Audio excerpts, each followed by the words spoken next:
কথা হলো যে আমরা যারা যাব তারা স্থানীয়ভাবে স্বেচ্ছাসেবকদের সাথে যোগাযোগ করে যাব। টাকা তুলে ত্রাণ নিয়েই আমরা রওনা হব না, অনেক বিড়ম্বনার শিকার হতে হয়। দ্বিতীয়, অনেকের আমাদের কাছে জানতে চাচ্ছেন, যেহেতু জাতীয় উলামা শাখা ইম্মা পরিষদ এই ইস্যুতে বড়ভাবে কাজ করছে, অনেকেই জানতে চাচ্ছেন যে জাতীয় উলামা শাখা ইম্মা পরিষদ আর কতদিন কাজ পরিচালনা করবে। আপনারা জানেন আমরা পদুয়ার বাজার বিশ্ব রোডে অস্থায়ী ক্যাম্প করেছি। এটার কারণ হলো, যেহেতু নোয়াখালী, কুমিল্লা, ফেনী, খাগড়াছড়ি, এটার মোহনা হলো পদুয়া বাজার বিশ্ব রোড, এখান থেকে রাস্তা দুই দিকে চলে যায়। এজন্য আমরা এখানেই ক্যাম্প করেছি, যাতে এখান থেকেই আমরা কি করতে পারি, আমাদের কার্যক্রম সুষ্ঠুভাবে পরিচালনা করতে পারি। এবং আপনারা জেনে আনন্দিত হবেন, গতকালকে আমরা একসাথে আমাদের স্বেচ্ছাসেবকদের মাধ্যমে 17টি স্পটে বন্যা দুর্গত মানুষের সাথে ভালোবাসা বিনিময় করেছি। 17টা স্পটে একসাথে, আলহামদুলিল্লাহ। আমরা এই বন্যার পানি আমরা জানি ফেনীতে কমতে শুরু করছে, কিন্তু লক্ষ্মীপুর সহ কিছু কিছু এলাকায় পানি বাড়ছে।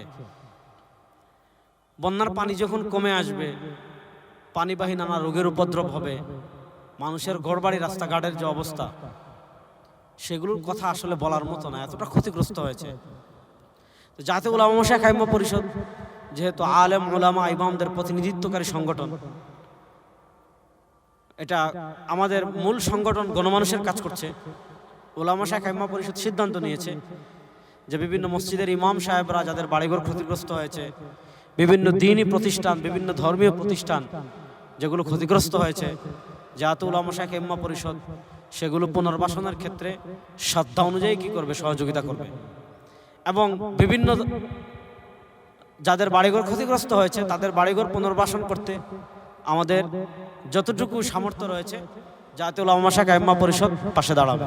এজন্য আমি সকল বাংলাভাষী মানুষের কাছে অনুরোধ করব, আসেন যার যার জায়গা থেকে আমরা বন্যার্ত মানুষের পাশে দাঁড়াই, তাদের খাবারের ব্যবস্থা করি, যাদের ঘর নষ্ট হয়েছে তাদের ঘর নির্মাণে সহযোগিতা করি। আল্লাহ রব্বুল ইজ্জত ওয়াল জালালের রহমতে আমরা অতীতে নানা সংকট কাটিয়ে উঠেছি, এই সংকট আমরা কাটিয়ে উঠব। নতুন বাংলাদেশ তারুণ্যের হাত ধরে এগিয়ে যাবে। আল্লাহ সবাইকে ভালো রাখুক, সুস্থ রাখুক। আসসালামু আলাইকুম ওয়া রাহমাতুল্লাহি ওয়া বারাকাতুহু।